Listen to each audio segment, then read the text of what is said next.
Oui, d'accord, on va commencer. J'avais une petite expérience à faire avant.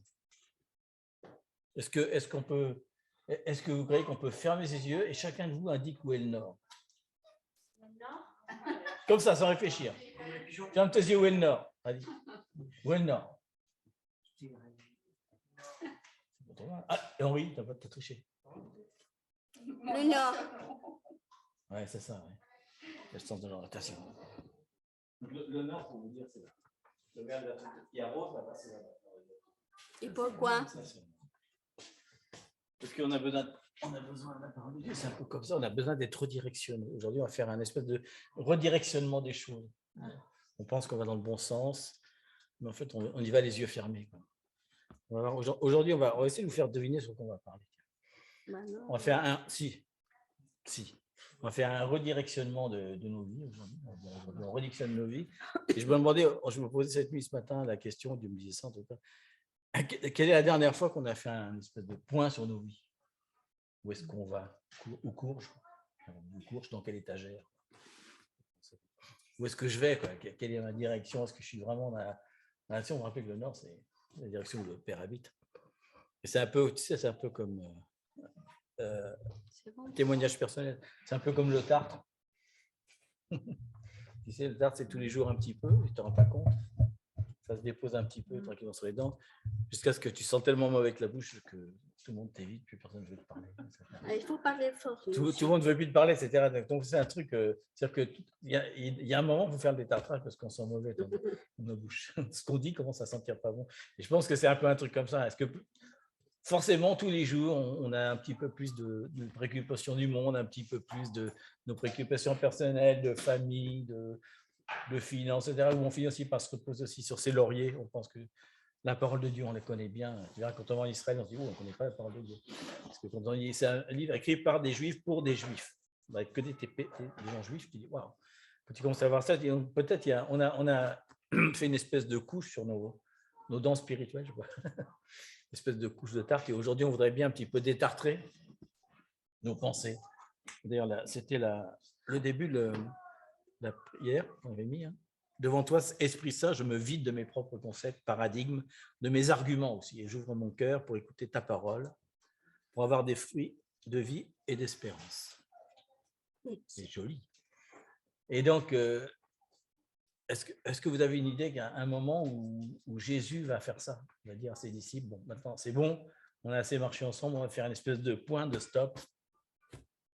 On va faire un stop et on va reprendre tout à zéro, on va remettre les choses à plat. Un petit indice, il y a 117 versets.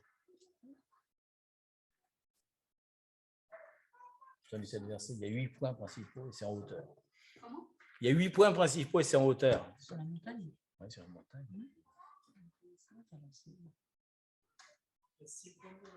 Il y a 8 points principaux, il y a 117 versets. Ouais, c'est mon béatitude. C'est Denis. Ah, génial. Vous remarquez qu'à chaque fois qu'il y a quelque chose d'important, il va en hauteur. Quand il dit à Isaac, il dit il faut monter là-haut. Quand ils vont chercher, Élie va chercher quelque chose, il va dans la hauteur. Ils vont tous toujours sur la. Moïse monte là-haut. C'est un rapport avec Moïse. Est-ce qu'on peut tourner comme ça parce qu'on voit, non? Comment tu veux faire? Comme ça, non? Je veux bien. Vous rappelez que monter, ça se dit Allah. Allah, ça veut dire monter. Allah. Alléluia. A de Z A. Il y a plein de trucs de. Vous n'aurez pas ça vient de L, Lamed, qui est le bâton de berger. Ça veut dire monte à la présence du bâton du berger. Allah. Ahash. Monte pour voir les yeux. Il y a les yeux, le bâton de berger. Monte pour voir le bâton de berger. Du berger, Allah. Donc, ça sera Allah. Est-ce que c'est bizarre, c'est pour ça? De quoi? Ah oui, mais tu en face. Oui, tu vas te casser les yeux. Oui, parce que c'est pour ça ce que je dis. Ce qui est intéressant, la dernière fois, le dernier week-end, on avait parlé de la phrase qu'on entend, Christ en moi, l'espérance de gloire. Comme phrase, c'est joli, c'est bon. On a réfléchi à ça et vraiment, on est touché tellement. Parce que le Seigneur dit, bon, si on va monter plus, on doit descendre plus. c'est comme une maison, un bâtiment. Si c'est le plus étages, il faut descendre plus pour voir. Donc, il y a au moins autant de fondations en dessous qu'au-dessus. Oui, c'est un principe de construction. Oui. C'est Voire un plus, principe. voire plus. Hein? Voire plus des fois, parce que comme on avait dit une fois, par exemple pour la fusée Cap Canaveral, il y a 5-6 mètres de hauteur pour le truc de lancement et 300 mètres en profondeur. Tellement la puissance de la pression pour être tout cassé. Plus on veut de la pression, plus il faut des profonds. Oui, exactement. Et si tu vas mettre de la force sur la hauteur, il faut aller profond. Pour ça, la fusée qui envoie des tonnes de pression, elle est forcée d'avoir beaucoup plus de trucs. Donc si on veut avoir de la puissance dans nos vies, il faut avoir plus de base. Quoi. Même un arbre solide. Oui. Exactement. Et les arbres, en plus, ils sont pas bêtes, ils se mettent entre eux et leurs racines, ils se les mettent ensemble. Ils savent qu'en cas de problème, ça va les tenir encore plus. Ça, on va en parler à la fin. Mais c'est pour ça que le Seigneur, quand on parle de ça, on se dit, bon, c'est pas par hasard. Il y a une phrase qui c'est permanent, que Dieu, le Saint-Esprit nous dit, on dit, ah oui, si je sais, mais qu'est-ce que ça veut dire? Qu'est-ce que le Seigneur est en train de nous parler à ça? Donc, quand on voit ça, on voit vraiment ce tort et on sait, c'est pas pour nous simplement, sinon pour l'Église de Christ, pour son épouse. On va monter, on va récolter. C'est la dernière récolte. C'est ce qu'on attend. On entend toujours dire, c'est le dernier réveil, c'est la puissance de l'Église glorieuse qui va marcher. Mais il y a un prix. Il y a quelque chose qu'on doit laisser, justement, pour vraiment se laisser remplir pour le Saint-Esprit. Mais donc, on avait dit que c'est Christ l'espérance de gloire. Christ en nous. Et la seule façon que Christ vraiment peut grandir en nous, c'est de rentrer profondément en nous. C'est ça ce qu'on va faire vraiment. Des fois, je dis à Domi, c'est comme si un couple, une famille, en fait, vit dans une maison. Et la communication est basique. Nous sommes les épouses de Christ, l'Église. Genre, à quelle heure on mange? À quelle heure on mange? On ne sait pas simplement le suffisant. La suffisante communication, c'est suffisant la communication de dire on va prendre des décisions pour les enfants, on va parler des choses précises, on part en vacances, on fait comment. Il n'y a pas vraiment de communication profonde entre un couple. Des fois, quand on voit ça, c'est la même chose qui passe avec l'Église et Christ. Normalement, on est marié avec lui. Donc, si on est marié avec lui, on doit le connaître vraiment. On doit avoir une communication puissante, intime, comme un mariage, pareil. Donc, mon intimité avec mon épouse, peut-être c'est toujours, on est là, dans la même maison, mais des fois, on peut traverser à l'autre et on ne sait pas si elle est arrivée, si elle est sortie, elle fait quoi. Oui, elle est le soir, on se voit dans nos lits. Et bonjour, et ça va aujourd'hui? Ça va, ok. Ça arrive des fois, on appelle des gens, on dit il est où? Ah, je sais pas. Je sais pas. Je peux mon mari. Est-ce que ton mari ou ta femme? Ah, je sais pas, j'ai aucune idée. Peut-être en bas, je sais pas. Ah non, il est sorti, il est parti chercher les enfants. Ah, c'est vrai. Mais là, c'est pas pour juger, c'est vraiment une confrontation de Saint-Esprit en nous dans notre vie quotidienne. Et on peut dire, bah, c'est notre vie quotidienne, c'est la terre. C'est la terre, mais c'est la relation de la même façon avec notre épouse Jésus. Et il n'y a pas vraiment sa relation intime. Donc, c'est pour ça que le Seigneur nous rappelle encore de venir à la fondation de nos vies, de regarder notre intérieur, et c'est le Saint-Esprit. Et là, qu'on dit, c'est comment Jésus, en fait, ce qu'il a fait finalement. On voit qu'il monte à la montagne, c'est comment Moïse s'assoit et commence à parler de commandements. Et là, on va faire une série de 3, peut-être ou 2, je ne sais pas, de notre constitution de nos vies. Et vraiment, c'est notre constitution de vie des royaumes. En tant que femme, je dis femme, en tant qu'église, qu'épouse de Christ, même individuellement. Donc là, ce sera un peu chaud pour nous, parce que nous, déjà, on a chaud. Jojo, Super. parce que c'est comment on balance, si on peut dire ça, on va voir, nous sommes où finalement, selon notre intimité avec le Seigneur. Parce qu'on peut dire, mes relations avec mon mari, ça n'a rien à voir à l'intimité avec le Seigneur. Est-ce que vraiment on connaît Jésus? C'est une question. Est-ce que vraiment on connaît sa intimité? Est-ce qu'on connaît la façon qu'il parlait? Bien sûr, on peut comprendre la parole. On peut écouter ce qu'il dit dans la parole, mais ça n'a rien à dire la même chose si je dis, je le connais, je sais qu'il parle, je sais comment, c'est qui avait ça? Je pense que c'est David qui l'a partagé. Je sais quand le Seigneur, quand la maman parle, la façon qu'il parle, la façon qu'il marche, parce que la connaît. Avec le Seigneur, c'est pareil. Donc, on va connaître à Jésus et on va faire vraiment cette équivalence entre nous. On va faire le point, en fait. Pourquoi? Parce que le but du Seigneur, c'est que vraiment, ensemble, on va grandir avec lui, dans la connaissance de lui. Si on aimerait vraiment être partie de ce mouvement, attention. Fais attention, il y a un câble ici. À travers de ce mouvement de l'esprit, pour monter, il faut s'accrocher avec lui aussi. Donc là, c'est le sermon de la montagne. Dans le passage de Matthieu 5, 6, 7, il y a toute notre constitution. Du royaume. Des royaumes.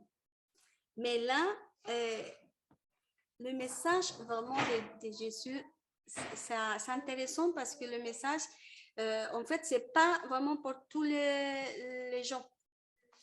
Les gens le souhaient, mais finalement, c'est le plus proche que c'est les disciples. Ils sont accrochés à lui. Donc, ces messages-là, c'est vraiment pour nous en tant que disciples.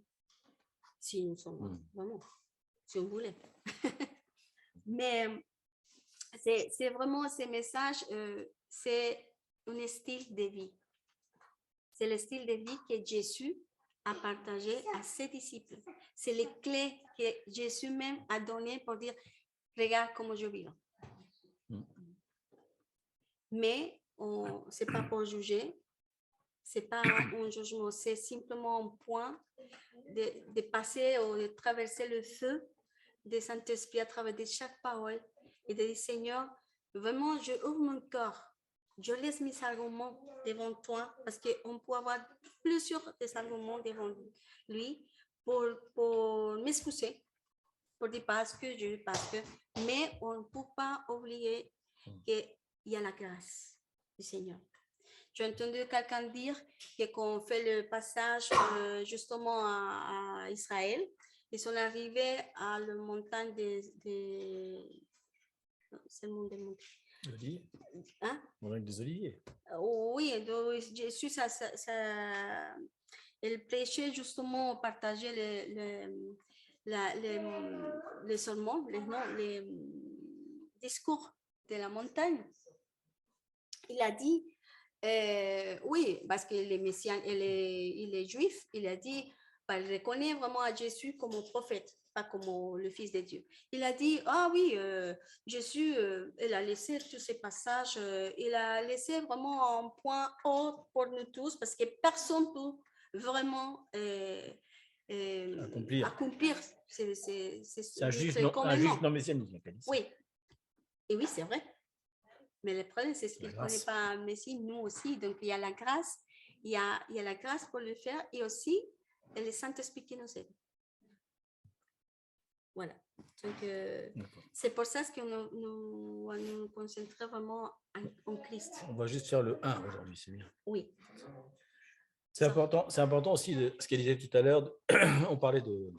C'est important de voir le rapport entre l'Ancien Testament et le Nouveau Testament, parce que Jésus vient toujours accomplir ce qui était dans l'Ancien. Oui, et on voit deux choses. On voit que Moïse monte sur la loi pour recevoir les 10 commandements, 10. Il va en recevoir que 8. Ah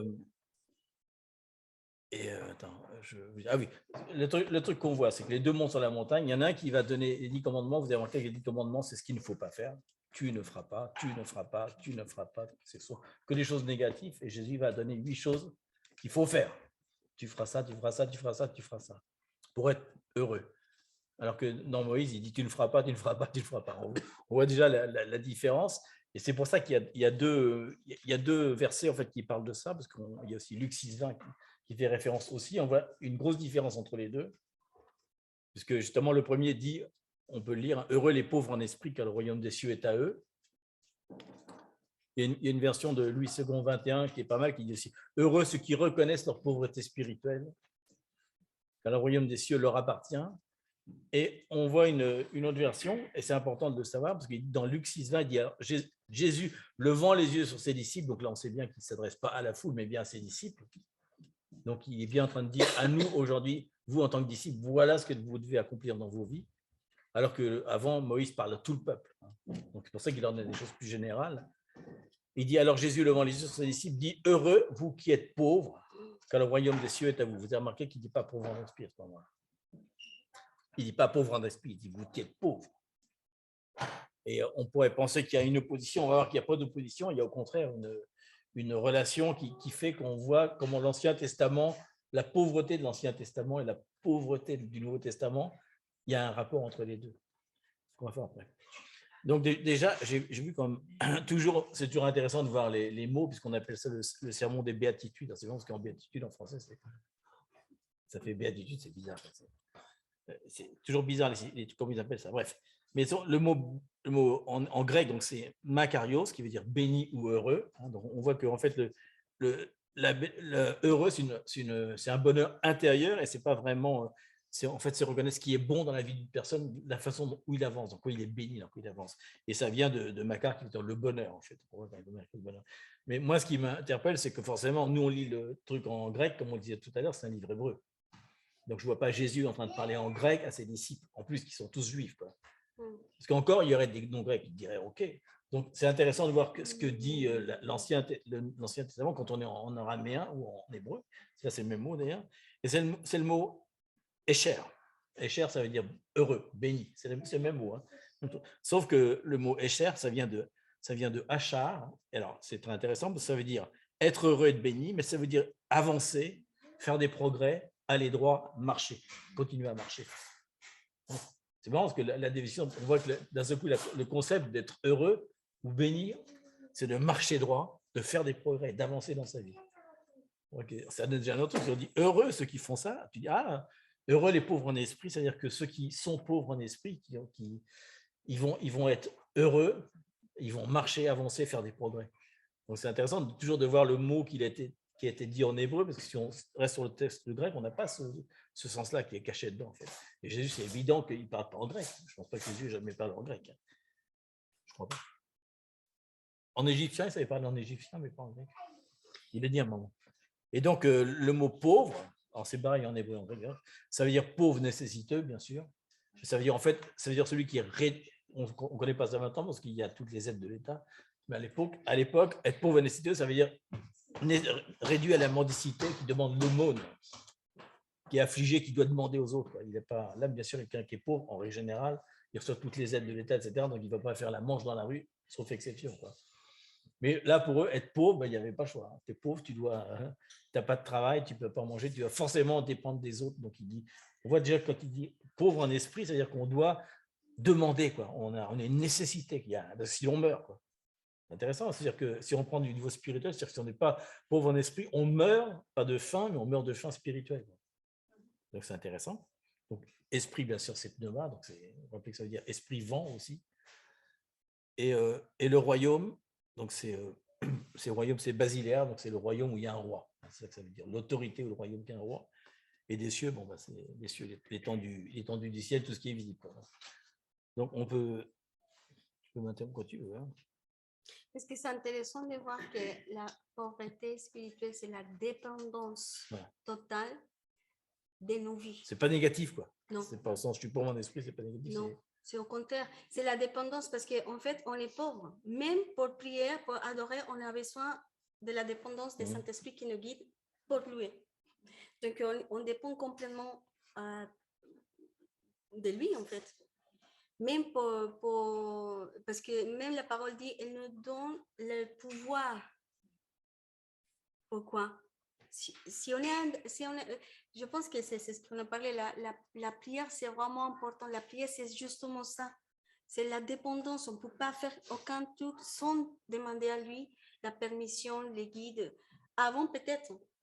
Mais s'il y a un problème pour ça, ma relation avec lui, de parler, de construire une relation, c'est parce qu'il y a toujours la dépendance de lui. Donc, je peux prendre mon propre décision, je peux faire ce que je veux parce que je n'ai pas besoin de lui.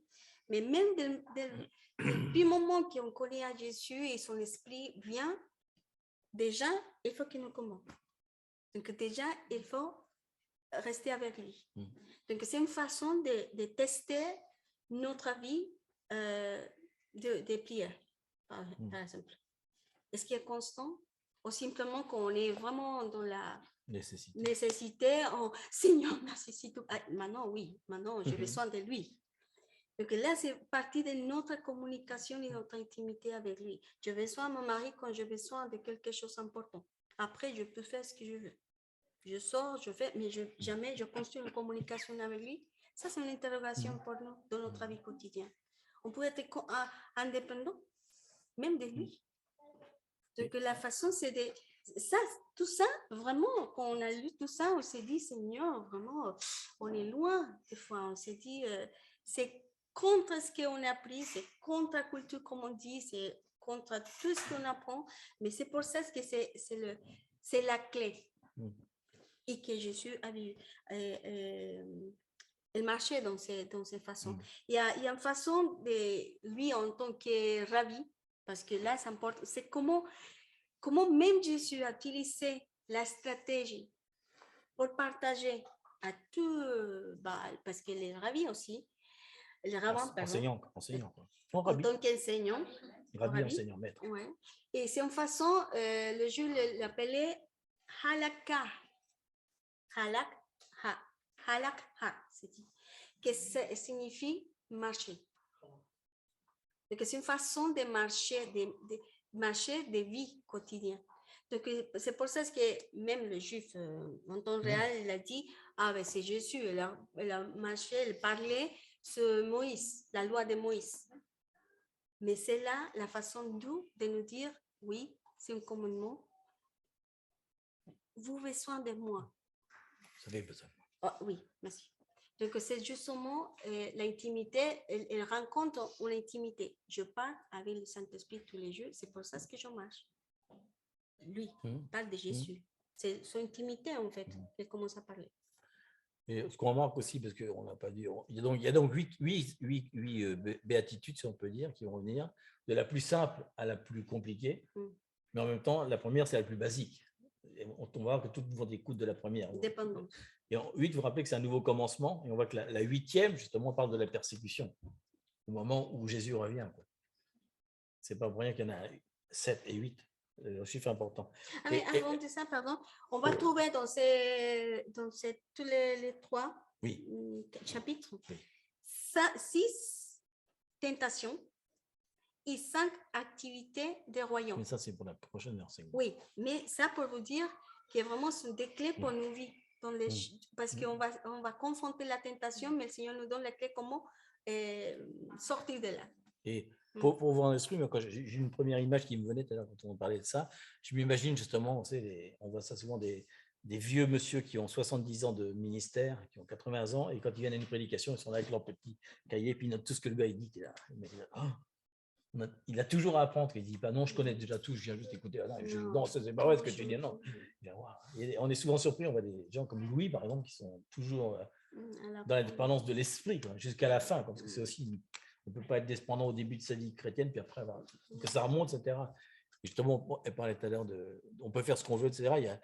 Il y a cette fameuse chanson que tout le monde adore dans le monde entier, I did it my way, de Frank Sinatra, de ma façon. C'est une chanson qui dit toute ma vie a été pourrie, mes femmes m'ont quitté, mais au moins je l'ai fait à ma façon. À la fin, tu dis, oh my God, c'est terrible cette chanson-là. Ma vie est ratée, mais au moins je l'ai fait à ma façon. Au moins, quitte à pourrir ma vie, je l'ai fait moi-même. Je n'ai demandé à personne de me le pourrir. Donc, c'est un petit peu ça quand même. Alors, déjà, pauvreté, on voit de quels pauvres il parle. Donc, on sait qu'il parle des pauvres en esprit. Et on voit que justement, parce qu'il dit que le royaume il dit le royaume des cieux, il ne dit pas le royaume de Dieu, vous vous rappelez. Il dit passera à vous, d'ailleurs. Il dit est à vous, maintenant. Donc, c'est pour ça qu'on va savoir de quoi il parle. Et on ne peut pas dire que parce que pendant longtemps, l'Église catholique a fait croire que la pauvreté matérielle, c'était synonyme de salut. Or, c'est complètement à l'opposé de ce que dit la parole.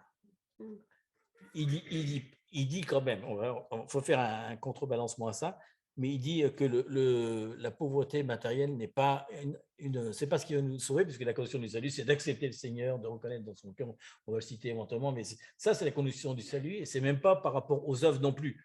Donc, c'est pas par rapport à ce qu'on a fait, etc. Maintenant, si tu es riche et que tu fais des trucs pour les pauvres, c'est génial. C'est une bénédiction, c'est un baraque, mais c'est pas ça. Donc, on peut pas dire ça. Mais cependant, il ne faut pas non plus super spiritualiser le passage, parce qu'en effet, dans l'Ancien Testament, il y a marqué, alors on peut dire plein de choses là-dessus, hein, les pauvres, il y a quelque chose par rapport aux pauvres, et on dit l'évangile, on dit l'évangile de puissance, l'évangile du salut, l'évangile de la grâce et l'évangile des pauvres aussi. L'évangile des pauvres. Il faut s'imaginer à l'époque comment c'était les pauvres, on ne connaît pas ça maintenant. Et donc, il dit, Jacques 2,5, dit, écoutez mes frères bien-aimés, Dieu n'a-t-il pas choisi les pauvres aux yeux du monde pour qu'ils soient riches en la foi et héritiers du royaume qu'il a promis à ceux qui l'aiment. Il dit aussi dans Matthieu 19, 24, je vous le dis encore, il est plus facile à un chameau de passer par le trou d'une aiguille qu'à un riche d'entrer dans le royaume de Dieu. Donc, on voit qu'il n'y a pas de différence. C'est le corps, en fait. Différence, parce que c'est vrai qu'il veut dire que si quelqu'un est très riche, éventuellement, ce n'est pas obligatoire, mais éventuellement, il va adorer Mammon ou adorer ses richesses. Et donc, il y a bien d'autres trucs où il dit, je vais mettre dans mes granges plein de réserves. Il dit insensé. Je ne sais pas que je vais revenir demain. Donc il n'y a pas de... C'est bien parce qu'on ne voit pas d'opposition quand même. On voit que l'un dit parle de la pauvreté naturelle, l'autre de la pauvreté spirituelle, mais il n'y a pas vraiment d'opposition. Et on voit que dans l'Ancien Testament, il y avait justement la pauvreté économique et l'humilité allaient de pair. Donc, c'est par exemple, Paul a écrit, il y a parmi vous ni beaucoup de sages selon la chair, ni beaucoup de puissants, ni beaucoup de nobles. Mais Dieu a choisi les choses folles du monde pour confondre les sages. Dieu a choisi les choses faibles du monde pour confondre les forts. Dieu a choisi les choses viles du monde, celles qu'on méprise, celles qui ne sont pas, pour réduire à rien celles qui sont. Donc, on voit que même s'il n'y a pas de référence en esprit, l'autre, Luc, dit quand même que heureux si vous êtes pauvre, c'est pas grave, vous pouvez être pauvre économiquement, mais vous pouvez avoir une grande foi et c'est pas... Donc, c'est bien si on voit les deux, on dit que c'est super bien d'être pauvre en esprit, mais si jamais on était pauvre et qu'on accepte sa condition, on n'est pas sans arrêt en train de se plaindre, alors finalement, on est très riche. Et dit, Paul, il dit avant en prison, j'ai appris à vivre dans la pauvreté comme dans l'abondance. Ça ne change rien. Donc on voit que là encore, même quand il parle de pauvreté matérielle, c'est quel est le cœur du pauvre, quoi. Hein, on voit, pour vous dire, on peut connaître des gens qui ont la foi et qui sont pauvres, ou qui n'ont pas des grosses ressources matérielles, qui sont pas en train de se plaindre. Et on peut voir des gens, je ne vais pas citer les gilets jaunes, les gilets jaunes. On peut citer des gens qui sont pauvres, mais qui vont faire la guerre, qui vont mépriser les gouvernements, qui vont se plaindre sans arrêt de tout. Alors qu'en fait, si on regarde bien, la plupart ont pas mal de choses et ils sont plus riches que certains qu'on connaît qui ne se plaignent pas.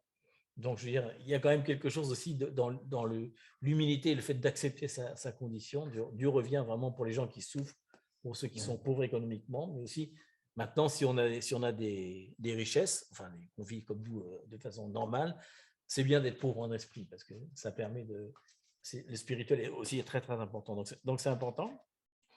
Donc, on voit déjà qu'il ne leur dit pas... il leur dit, c'est pour ça que je dis que ça n'a pas de rapport, même être pauvre en esprit, tu pourrais être pauvre en esprit, donc spirituellement c'est bien, et tu es riche ou pauvre, peu importe, mais tu peux quand même ne pas être sauvé, parce que le salut n'a pas de rapport avec ça. Il ne dit pas, vous hériterez au futur du royaume de Dieu. Le royaume de Dieu, c'est autre chose, hein, c'est le royaume de Dieu, c'est quand il vient. Il dit, vous héritez maintenant du royaume des cieux. C'est-à-dire que maintenant, le royaume des cieux, c'est ce qui fait venir, quand il dit dans la prière de Jésus, que le ciel vienne sur la terre, c'est-à-dire que maintenant, en étant pauvre en esprit, vous pouvez amener ce qui est sur les cieux sur la terre. Maintenant. Vous héritez maintenant du royaume des cieux. Il dit pas, parce que souvent, quand on lit ça, on pense, vous hériterez, vous irez dans le royaume, vous serez sauvés, quoi. Et pas du tout. Être sauvé, ça n'a rien à voir. Tu peux être pauvre en esprit toute ta vie et pas être sauvé parce que tu n'as pas accepté Jésus comme ton sauveur et ton Seigneur. C'est une des conditions obligatoires. Et même au niveau des œuvres, il dit bien, il dit, on a fait tout ça pour toi, on était pauvres en esprit. Non, je ne vous ai jamais connu, en fait. C'est ce qu'il disait, en fait. Où était la relation? Parce qu'être pauvre en esprit, ça veut dire heureux ceux qui ont une relation avec moi d'esprit et qui me demandent sans arrêt, qui sont toujours en train qui reconnaissent en plus qu'ils ont besoin de moi, quoi. Voilà, tu peux connaître, tu vois. Vas-y. Oui, non, on parle de la dépendance, de la pauvreté. Je pense aussi que c'est la dépendance des... Parce qu'en fait, si on est dépendant de lui, il nous va donner toutes les stratégies, tous les secrets des royaumes. C'est pour ça que c'est important. Parce que des fois, Dieu a dit que tout le monde va être béni, justement. Donc là aussi, il parle le cœur et aussi musulman. Bon. Justement, j'avais cité quelques trucs pour si jamais on avait à le partager avec quelqu'un, ce partage-là. Il y a 3 paroles où il dit justement que nul ne vient au Père que par moi. Donc, il ne parle pas nul ne vient au Père que s'il est pauvre en esprit, quoi. Et il dit aussi si tu confesses de ta bouche et si tu crois. Bon, on a fait assez. On aurait pu le faire réciter aux enfants. Jonathan ne le connaissait pas, vraiment. Puisqu'à la rencontre, il l'a déclaré. Il l'a déclaré. Car c'est en croyant du cœur qu'on parvient à la justice, c'est en confessant de la bouche qu'on parvient au salut. Voilà. Donc, ce que ça veut dire, en gros, c'est-à-dire que le royaume des cieux n'est pas peuplé de gens qui sont arrogants. En fait, ce qui met donc la première chose en fait que Jésus dit qui est la base de la vie chrétienne, de la constitution du royaume, c'est l'humilité. En fait, voilà, il dit que c'est la première chose, parce qu'en fait, c'est ça, c'est l'humilité. Et la dépendance. L'humilité, justement, là, oui, l'humilité et la dépendance en même temps, parce que les deux vont un petit peu ensemble. Pas forcément, mais on peut être en effet dans l'humilité, mais se complaire dans son humilité, puis pas demander au Seigneur de quelque chose. Bon, il faut quand même cette relation. Et obéir aussi, parce que des fois, il y a des moments que le Seigneur nous parle, on sait, on l'ombre, et à la fin, on fait ce que... Exactement. C'est ça, c'est d'obéir aussi. Et j'ai pris... Pour dire que si tu regardes le thème de l'humilité dans la Bible, c'est impressionnant, il est partout. Il est partout, l'humilité. J'ai pris juste quelques citations, justement, qui sont de l'Ancien et du Nouveau. Jacques 4, 1 à 10, il dit « Humiliez-vous devant le Seigneur et il vous élèvera ». Donc, on voit déjà, le premier truc, c'est que quand on est dans l'humilité, en fait, on est élevé. Vous vous rappelez, celui qui vont, il dit, quand vous allez à un banquet, vous ne mettez pas en première place, de peur qu'on vous mette derrière et que finalement les autres passent devant vous. Donc, on voit que l'opposé de la chanson de Frank Sinatra, My Way, l'opposé des gens qui vont vers le sud, nous on va vers le nord. Jésus dit, il ne fait pas là quand il fait le sermon sur la montagne, parce qu'il parle aux disciples, rappelez-vous qu'ils sont juifs. Si vous connaissez l'esprit des juifs, ils sont toujours en train de se battre, de faire de la compétition. Vous vous rappelez, ils disent à un moment, mais qui sera le premier dans le royaume des cieux? Sans arrêt, ils cherchent à avoir la première place, etc. Donc, il prend tous ses disciples ensemble et d'un seul coup, il leur dit, allez, première patate dans la figure, humiliez-vous. Aïe. C'est pas facile, c'est un peu comme les Arabes, hein. C'est un peuple très, très fort, très fier, très arrogant, qui parle fort, qui s'exprime, qui veut toujours avoir les premières places, même maintenant dans l'économie, dans la science, etc. Ils ont toujours ce truc-là, quoi. Mais nous aussi. Oui, nous aussi. Mais il leur dit, important, si vous vous humiliez devant le Seigneur, alors il va vous élever. Donc déjà, c'est un style de vie, comme tu disais. On va voir comment on peut mettre en truc. Et dans 1 Pierre 5,5, il dit aussi, dans les rapports entre les uns avec les autres, il dit, et vous, dans vos rapports mutuels, revêtez-vous d'humilité, car Dieu résiste aux orgueilleux, mais il fait grâce aux humbles. Ça aussi, c'est puissant. Parce que ça veut dire que Dieu, carrément, résiste aux orgueilleux. T'imagines? Ça veut dire que si tu es orgueilleux, Dieu, carrément, te résiste. Tu résistes contre Dieu. Tu demandes quelque chose à Dieu, dit non. Tout ce que tu veux faire, tout ce que tu entreprends, non. Parce que l'orgueil, ça lui plaît vraiment pas. C'est un truc qui ne supporte pas. C'est fou, hein, ça fait partie des choses. C'est presque une idolâtrie, l'orgueil, en fait. En fait, c'est le... Être orgueilleux de sa position. Ah, mon ministère, ah, mon travail, ma voiture, mon épouse, je sais pas tout. C'est la racine de l'ennemi. Ah, mes enfants. Ouais, oui, puisque la racine du péché, c'est Satan, justement, qui dit ah, moi, d'un seul coup. Il se regarde et dit ah, et moi aussi. Donc, on voit que la racine. Donc, pour ça, il dit si vous voulez vraiment vous enlever du péché, et bien sûr, il ne dit pas que c'est un truc qui, du jour au lendemain, tu dis ça y est, je suis dans l'humilité. Forcément, c'est un truc qui, jour après jour, c'est comme la patience. À chaque fois que tu vas vouloir, quelqu'un va te prendre la tête, au lieu de lui dire ah, aïe, aïe, aïe. Change-moi. Change mon mari. Ah non, change-moi. Non, change-moi. Parce que, en fait, on sait bien que ce qui pose des problèmes dans les relations entre les gens, c'est jamais l'action de la personne, c'est ta réaction à toi. Souvent, les gens font une action tout à fait bête, mais toi, tu fais une réaction énorme parce qu'il y a quelque chose en toi qui est dans le cœur qui est pas bon et tu finis par réagir comme ça. Donc, c'est important aussi de voir ça.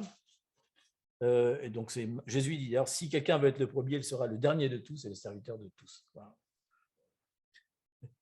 Et proverbes, oui, quelques-uns, deux proverbes qui sont intéressants. Quand vient l'orgueil, vient aussi l'ignominie, c'est-à-dire la honte, la confusion, la disgrâce. Mais la sagesse est avec les humbles. Et l'orgueil d'un homme l'abaisse, mais celui qui est humble d'esprit obtient la gloire. Un autre, peut-être, tout le monde le connaît. Avant la ruine, le cœur de l'homme s'élève, mais l'humilité précède la gloire à nouveau. Donc, c'est quelque part un super avertissement de Jésus, parce qu'il leur dit carrément un conseil d'ami. Il dit, soyez pas orgueilleux, parce que sinon vous allez chuter, et Dieu va vous résister, mon Père va vous résister. Mais soyez humble comme moi. Il dit, moi, je suis humble de cœur. Donc, en fait, on voit que ce que Jésus fait dans ce sermon-là, il va donner 8 caractères à lui, finalement. Parce qu'à la fin, même le dernier, où il dit, heureux ceux qui sont persécutés, parce que vous serez persécutés comme moi. Vous voulez être comme moi? Génial, vous allez prendre votre croix, vous allez être persécuté. Donc, il les prévient, en fait, on voit on commence sur le 1 seulement, mais on voit que quand il va aller de 1 à 8, en fait, il leur donne une espèce d'histoire de ce qui va se passer dans leur vie, quoi. Au début, ils vont être humbles, ils termineront en étant persécutés, mais ils resteront humbles dans la persécution. Donc, on voit que l'humilité, en fait, elle va être. En fait, on ne va pas passer de 1 à 2, à 3, à 4, à 5, à 8, on va passer à 1 plus 2, 1 plus 2 plus 3. Il va falloir, en fait, à la fin de notre vie, il faut être les 8 à la fois, 1 plus 2 jusqu'à 8. C'est un développement. Oui, génial. Et alors, on voit une autre chose, parce que l'esprit qui est humble, il cherche un rédempteur, il cherche quelqu'un pour sortir de ses péchés. On voit que c'est le même thème, en fait, que le mot contrit, un cœur brisé ou un cœur contrit, en fait, ça va ensemble. Il dit ça dans le psaume 51, les sacrifices qui sont agréables à Dieu, c'est un esprit brisé, et tu ne dédaignes pas un cœur brisé et contrit, et l'humilité. On voit, alors si on arrive à appliquer ça dans nos vies maintenant, tu as une idée comment on peut faire ça dans nos vies? C'est compliqué. C'est compliqué, mais déjà on peut commencer par des choses simples. C'est qu'on doit voir les gens, il dit, on doit voir les autres supérieurs à nous-mêmes. Il faut attendre derrière nous ceux qui sont en retard. Il dit dans la parole, ceux qui sont en retard, il faut les attendre pour leur passer le flambeau. Il ne faut pas les laisser derrière en se disant oh, c'est pas grave, il avait qu'à prendre des décisions. Non, il faut toujours revenir vers les autres. Et puis cette réaction qu'on a toujours avec les autres de vouloir juger sans arrêt. Se faire juger, ça veut dire justice en même temps. C'est-à-dire comme si on se donne propre justice et on ne voit pas derrière la personne qu'on juge le travail que Dieu a fait, voire même que c'est une création de Dieu. Donc ça, c'est des petites choses qu'on peut faire tous les jours. C'est difficile. Hein, c'est difficile de ne pas réagir quand on vous agresse, quand on vous dit des choses, mais on sait pourtant que la réaction de l'humilité, ça produit quelque chose. Hein. Quand quelqu'un vous agresse et qu'on est dans la paix, la personne, ça tombe. D'ailleurs, on lisait hier que Gandhi a dit la plus beau truc que j'ai lu dans ma vie, c'est le sermon des béatitudes. Gandhi a dit. Le problème, c'est que je n'ai jamais rencontré de chrétiens qui les ont appliqués, sinon je me serais converti. Il a dit ça. Bien sûr, c'est impossible parce qu'il n'avait pas compris que les 8, c'est la grâce. Ils ne vivent pas sous la grâce, les bouddhistes, etc. Mais lui a mis quand même en pratique ce truc parce qu'il a dit heureux les pacificateurs. Il a dit quand on le truc de Gandhi, c'était pas de répondre. Et ça marchait en effet.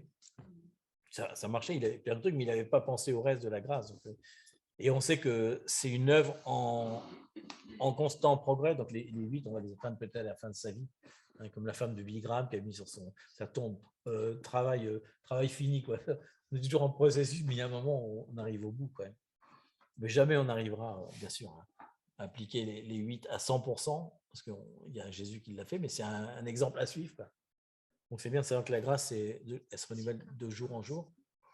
Et je suis sûr qu'on pourra le mettre en pratique. Est-ce que je ne comprends pas? Tu es dans le premier? Le premier. Ah.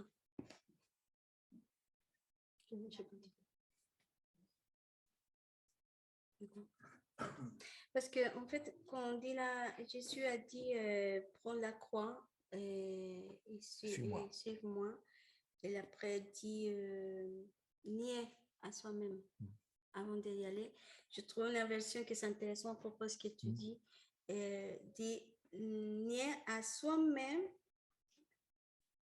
et qui abandonne sa propre manière égoïste de vivre. Ça, c'est fort. Donc là, c'est justement de faire ça, d'entrer de la première qui nous amène à la deuxième. Et c'est qu'on tu passes à la deuxième, qu'on pleure vraiment pour les prières, pour les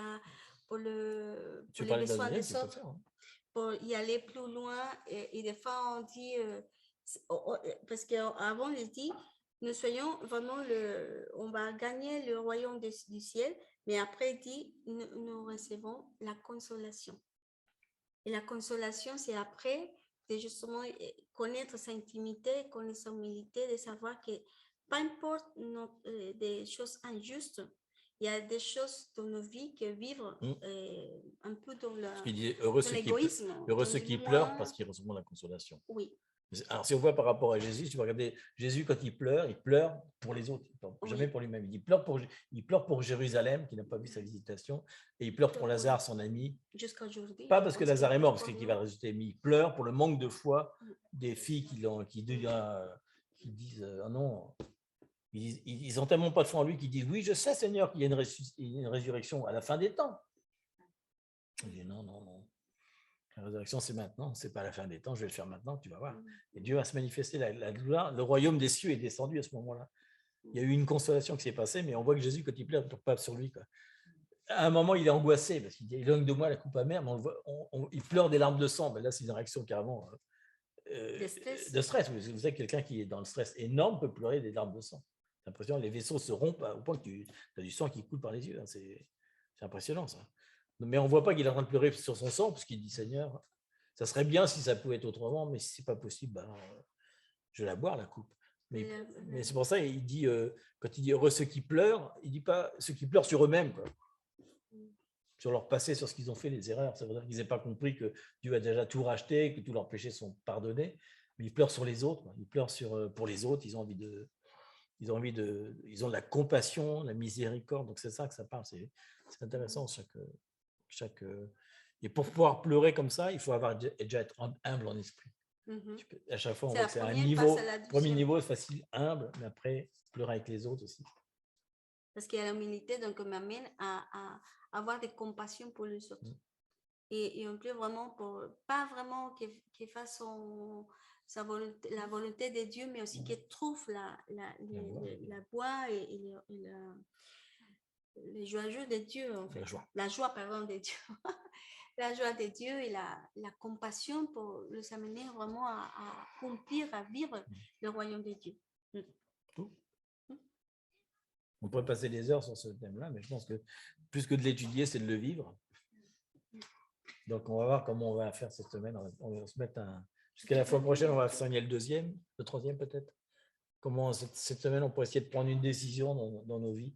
Donc, on va travailler avec sur notre famille, avec les autres, et essayer de faire sur l'humilité. Ouais. On va travailler les deux premiers. Oui. Ah bon?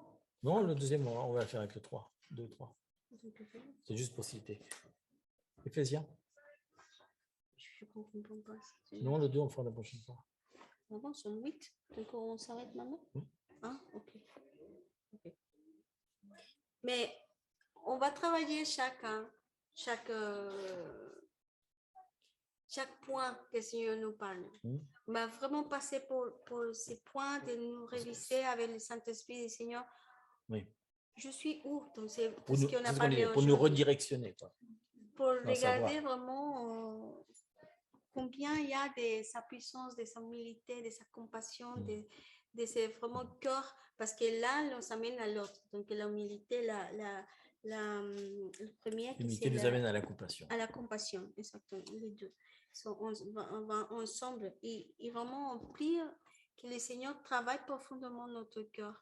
Parce que, en fait, c'est facile. Déjà, c'est un développement. Un processus. Un processus, voilà. C'est un processus, c'est pas une chose que c'est d'un coup, que c'est magique, mais il y a la disposition de notre cœur et aussi la décision. Procurar, c'est dit, comment c'est ça? Procurar. Non. Procurer, obéir. C'est ce que le Seigneur Jésus vraiment dit la parole. procurar Oui, o ça veut dire, ese- ça veut dire que, c'est-à-dire que c'est, oui, non, mais c'est-à-dire que c'est progressif, mais il faut quand même prendre des décisions, C'est malgré tout. intentionnel. C'est Intentionnel, intentionnel, c'est voilà. la parole, exactement. On va essayer de le développer en sachant que Intentionnel, c'est progressif, mais on doit prendre des décisions. mais intentionnel. Intentionnellement, oui. Intentionnellement, on doit travailler ces points-là parce qu'en fait, c'est ce qui est, bon, même si Gandhi a dit ça, mais c'est pas pour ça, c'est de montrer à Christ en nous, Exactement. L'espérance de gloire. que c'est l'espérance de gloire. L'espérance de gloire, c'est pas l'espérance de gloire de Jésus. Non, mais Non. les gens vont voir qui? À nous. Et Jésus, c'est comme si on voit de l'histoire des disciples, les disciples sont à côté de lui, et à la fin, sans lui, les gens disaient, ah, sont restés avec Jésus. Oui, il dit. Pourquoi? Parce Il qu'ils se sont moquait le d'eux. même langage, c'est la même attitude, c'est vraiment, ils sont appris à vivre comme lui. Mais au début, c'est ça. Ah ben oui, c'est une insulte. Au début, chrétien, c'est une insulte. Ouais, déjà, c'est pas. Ah, c'est les chrétiens. Non, c'est pas. C'est une secte, c'est Oui, c'était une secte, mais il les reconnaissait parce qu'ils avaient vécu avec Jésus, en fait. Il y a une période dans Actes qui dit ça. Voilà. Oui. Ils ont vécu avec lui, donc ils sont comme lui. Quoi. Oui. Donc là, l'idée, c'est de vraiment, si on marche dans ces processus, dont on réfléchit, on dit, Seigneur, c'est ma manière de vivre égoïstement. Je suis égoïste. On est égoïste. C'est difficile, mais c'est la vérité. On est égoïste. On est égoïste. On pense seulement à moi, comment je suis dans le confort. On dit ça, mais on changerait les autres. Ah, lui, qu'est-ce qu'il est égoïste. Oui. Souvent, on a une espèce de niveau. On dit, ah, lui, il est terrible. Bah non. Non, telle actrice de cinéma, elle s'est mariée 7 fois. Toujours une espèce de truc où on juge les autres, puis tu dis, et toi, comment je t'ai sauvé? D'où tu viens? D'où tu viens pour juger les autres? Mais donc, quand on entre dans sa humilité, on va vraiment cette semaine travailler parce qu'on peut voir tous les huîtres maintenant. Les huîtres maintenant. Pas les huîtres, les huîtres. Les huîtres, on va manger les huîtres. Je veux bien manger des huîtres. On va manger les huîtres. Allez, voilà. Ok, des huîtres. Bonne idée, des huîtres. Amélie, des huîtres. On va manger les huîtres. Mais pour vraiment réfléchir nos vies, c'est conscient, c'est intentionnel, c'est un travail avec le Saint-Esprit et la grâce de Dieu. C'est pas pour nous juger, sinon de dire, ok Seigneur, je suis d'accord. On va travailler ensemble. Je voulais vraiment avoir une relation avec toi. C'est pas parce qu'on va gagner tout.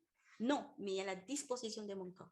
Déjà, on gagne la première chose. Après, on va laisser travailler le Saint-Esprit. C'est lui qui va faire. Et des fois, comme on dit Domi, les pardons, c'est important. C'est pour ça que tout ça qu'on voit, la façon de juger nous-mêmes, de nous pardonner nous-mêmes. Parce que des fois, c'est nous-mêmes, on ne pardonne pas, on pardonne les autres, et des fois, nous-mêmes, il y a tout le temps le latigo. La condamnation en nous. C'est la condamnation. Se flageller. Se flageller, mais ce n'est pas pour ça, c'est vraiment de rentrer dans sa joie de l'esprit. C'est lui qui nous va transformer. Parce que quand on reçoit ça, on va avoir la paix du Seigneur. Et là, quand on marche dans ces premiers pas, si on peut dire ça, va développer après la compassion. Donc, on ne va pas juger les autres. Pourquoi? Parce qu'il y a un niveau dans notre tête, mais si on voit derrière, Jésus peut nous dire, si tu veux, je peux te juger de la façon que tu dois juger en ce moment. Mais on doit donner aux autres comme le ciel veut qu'on donne les autres. Pas de notre condition de cœur. Parce que la condition de notre cœur, c'est de dire, ah non, il mérite ça, parce qu'il a fait tant. Mais si on va derrière à nous-mêmes, ça veut dire, comment est-ce que Dieu nous a donné? Il n'a pas payé, est-ce qu'on mérite? Lui a payé, c'est le ciel mérite de nous à travers de sa grâce. Et là, change complètement nos vies. Change complètement la façon de voir. Et c'est les lunettes de notre Père. Il en a besoin de ça. De gagner aux autres de ces façons, du corps, de sa compassion, de sa miséricorde, dont le Sien parle, justement, pour avoir la compassion aux autres. Il y a des choses injustes, oui, beaucoup. Mais on ne peut pas donner ce qu'il mérite selon mon corps, sinon selon le ciel dit que les autres méritent. Parce que la même façon, c'est Dieu qui l'a fait avec moi. Donc, c'est quelle la différence? Si je mérite la même juge, la même façon de juger les jugements, les autres aussi. Mais Dieu jamais nous a payé de la même façon. Sinon, Dieu nous a donné, c'est ce que le royaume du ciel dit qu'on doit recevoir. Mais à travers de la grâce, et c'est à travers de Jésus. Donc, on change notre façon. C'est des petites clés. C'est de ces petites clés, de ces petites... parce qu'on peut dire, Seigneur, touche ces parties-là, mais l'autre, on va discuter après. Non. Il faut c'est vraiment ouvert et dire, Seigneur, oui, je suis dur. Me manque la compassion. Me manque je n'ai pas vraiment la communication avec toi. Je n'ai pas vraiment cette humilité de reconnaître que j'ai besoin de toi chaque seconde.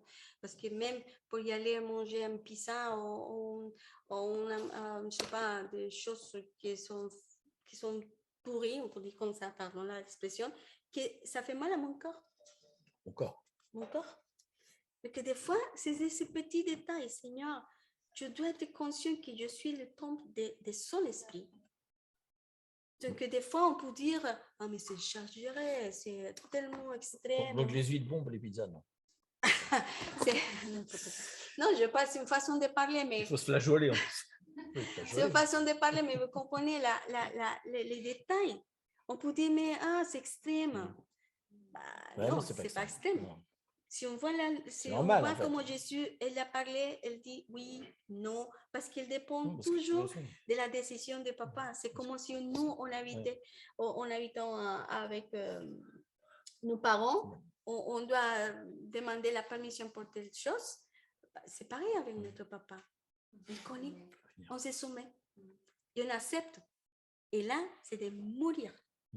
Et là, c'est ce que Jésus a fait. Pourquoi le Seigneur a commencé tout ça, Jésus, a partagé? Parce qu'elle connaissait la fin. Il est préparé. C'est une préparation. Elle savait que si elle ne donne pas ces clés, même les disciples ne peuvent pas arriver, lui-même déjà, d'arriver à mourir à la croix, d'accepter, de prendre toute la humanité. Je pense à ça, je dis, même de la conversation de Jean 17 entre papa et Jésus, il a prié pour nous. Ça, c'est énorme. C'est une chose qui se dit, waouh, c'est pas religieux ce qu'on vit.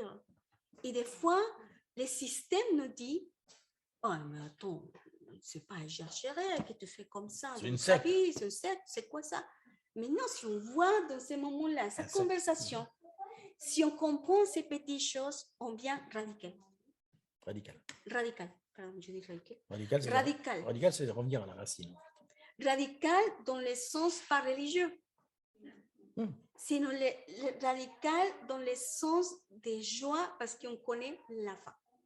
On va vivre la persécution, on va être martyr, on va arriver parce que le Seigneur dit, c'est mettez-moi. Martyr, ça veut dire témoin. Voilà, chaque fois que je partage quelque chose à quelqu'un, si elle n'est pas d'accord, déjà, je mords à qui me va juger, à qui va dire quelque chose contre moi. Tu n'éviteras plus à manger. Déjà, il y a une confrontation. Fini. Oui. Donc, déjà, on est confronté dès les premières minutes qu'on a dit, oui, Seigneur, je te suis. Et puis, au moment où je dis, je m'expose à la croix, je dis, Seigneur, je suis avec toi, je suis d'accord. Déjà, c'est fini. Donc, c'est un travail de tous les jours. Ce n'est pas d'avoir une justification. Et vraiment, sincèrement, quand le Seigneur nous a commencé à parler, à moi, personnellement, je parle de ça. Christ en moi. Je me dis, c'est quoi ça, Seigneur, vraiment? Christ en moi. Pourquoi elle insiste à ça? Parce qu'on dit que tous les fils et les filles de Dieu doivent adorer en esprit et en vérité. C'est quoi la vérité et c'est quoi dans l'esprit? Véritable, c'est ça. Dans l'adoration, c'est ça. Mon adoration, c'est dire, Seigneur, je ne m'appartiens pas à moi-même. Je suis de toi. Tu me guides, je me soumets. Là, c'est exactement Jésus. Jésus, il savait en ce moment, premier moment, je pense que, parce que là, c'est un discours, c'est le premier, c'est le plus important qu'il a partagé, c'est le sermon de la montagne. C'est vraiment le plus important, c'est une conversation claire, mais c'est une clé pour dire, je passais par là, je arrivais, je gagnais. Donc, vous pouvez aussi gagner à travers la grâce que je vous donne tous les jours. On a passé 1 heure sur le premier, mais en fait, le sermon a dû durer 10 minutes, pas plus. Hein. Oui. Sur la montagne, 10 minutes. Je pense pas. Je pense que c'est une conversation là. Mais en tout cas, si on le lisait tel que là, en 10 minutes, on fait le sermon. C'est un sermon non, mais c'est le sermon le plus long. Hein. En même temps, on ne peut pas, parce que sinon c'est compliqué, on ne peut pas. Mais le plaisir, non. Mais il faut tenir compte de la puissance de l'Esprit Saint qui est en nous. C'est l'esprit de parce que sinon, on n'y arrivera jamais. Jamais. L'humilité, c'est mon contraire à la chair, c'est ce que dit. Pourquoi je ne fais pas les choses que je dois faire? Et je fais l'inverse. Mais il faut rester justement dans la dépendance. C'est pour ça qu'il dit c'est bien d'être pauvre en esprit. Si on demande à l'esprit de faire ça, et c'est lui qui va nous rendre pauvres en esprit, en fait. C'est comme demander à l'esprit, Seigneur, rends-moi pauvre en esprit pour que j'ai. En fait, c'est comme l'amour. On dit, c'est Seigneur, donne-moi plus d'amour pour toi. C'est lui qui est capable de faire ça. Nous-mêmes, on n'est pas capable de faire. Donne-moi plus de faim de toi. C'est lui-même, c'est une espèce de rétroalimentation qui fait que plus on demande au Seigneur d'être pauvre en esprit, plus il va nous permettre de le faire. Parce qu'il y a, donc il y a une puissance de l'Esprit Saint qui vit en nous. Là, Jésus était à l'extérieur, mais là, après, il dit, je viens en vous. Donc maintenant, on est capable de le faire. Ce qui va nous aider. Et sans cette puissance du Saint-Esprit, Liliana, c'est pas en train de prêcher en français. Donc, quand elle prêche en français, elle parle un français parfait, alors que sinon, c'est très compliqué. Mais dès qu'elle doit partager la parole, Dieu dit, OK, je supporte ce truc-là et je vais lui donner la facilité de le faire. C'est important, hein, parce que on n'y arrive pas sinon. Et on va être, si on essaie de le faire par nos propres forces, en plus on va être super découragé parce qu'on n'arrivera pas la prochaine fois que. Frustré, horrible. On va être vraiment, on dit non, mais Seigneur. La prochaine fois que la personne va nous dire quelque chose. C'est pour ça qu'il les demandait. Oui. Exact. La fois, on a regardé un film là, récemment sur un entraîneur de basket, tu te rappelles? C'est un super film. C'est un film qui s'appelle Hustle. Et à un moment, quand il doit tirer les trucs, à chaque fois, il dit des trucs horribles sur sa mère, etc. Parce qu'à chaque fois qu'on lui dit un truc, il réagit. Jusqu'à ce que tu ne réagisses plus. Quoi. Ne tiens pas compte des insultes des autres. Quoi. Joue ta partie et vas-y. C'est terrible parce qu'il augmente à chaque fois le degré, donc ça c'est insupportable quand même. Mais bon. On voit qu'à la fin, jusqu'à ce que quelqu'un lui dise un truc sur sa sœur, et là, il pète les câbles et puis il tape sur la tête. Il dit non, mais tu n'as pas encore abandonné ton comportement. Tu sais bien que c'est un jeu, quoi. C'est un jeu. C'est un jeu. Quoi. Ce qu'on vit, c'est un jeu, finalement. Toutes les choses qu'on nous dit, etc. Le but, c'est d'arriver au but. Il faut arrêter de voir les trucs. Ce qui se passe dans mon mariage. Non, c'est ça. C'est les circonstances de la vie, mais ça ne l'a pas empêché d'aller jusqu'au bout. Jusqu'au bout, donc c'est important. Et on va terminer par ça. Oui. Éphésiens 4:13. J'aime beaucoup. C'est une version parole de vie, c'est là, mais elle est très bien. Il dit alors, tous ensemble, il parle de l'unité, tous ensemble, nous aurons peu à peu une même foi et une même connaissance du Fils de Dieu. Finalement, à la fin, nous serons des chrétiens adultes et nous atteindrons la taille parfaite de Christ. Donc, il dit ça. Ça, c'est tous ensemble, peu à peu. On va arriver à la même foi, à la même connaissance, et à la fin de notre vie, on sera à la statue. On pourra vraiment lui dire qu'on est chrétien adulte. C'est bien ça. Quand Jésus vient. Quand Jésus revient, mais si quand Jésus viendra, il dit je reviens pour un peuple. Je reviens pour un peuple qui s'est préparé, qui m'attend, etc. Bien sûr, quand il va revenir, il peut revenir demain dans 5 minutes. Non. On ne sait pas. Si, il peut. Il a le droit. Tu pas toi qui vas dire quand est-ce qu'il revient. Il revient quand il veut. Et donc, il peut faire ça. Et forcément, on ne va pas être là à s'inquiéter. Et on fait le maximum jour après jour. Le principal, c'est comme je disais tout à l'heure, le mot achar. Le mot béni, heureux, ça veut dire avancer, marcher. Obéir et marcher. Avancer, marcher. Et de changer notre style de vie. Donc béni, c'est ça. Il ne dit pas qu'on est béni comme ça tout de suite maintenant, mais à force de le faire, on va recevoir le royaume des cieux sur la terre. Donc on va prier pour ça, parce que vraiment, on va réfléchir cette semaine. C'est pas encore. Ça porte du fruit. C'est pour avoir un fruit constant.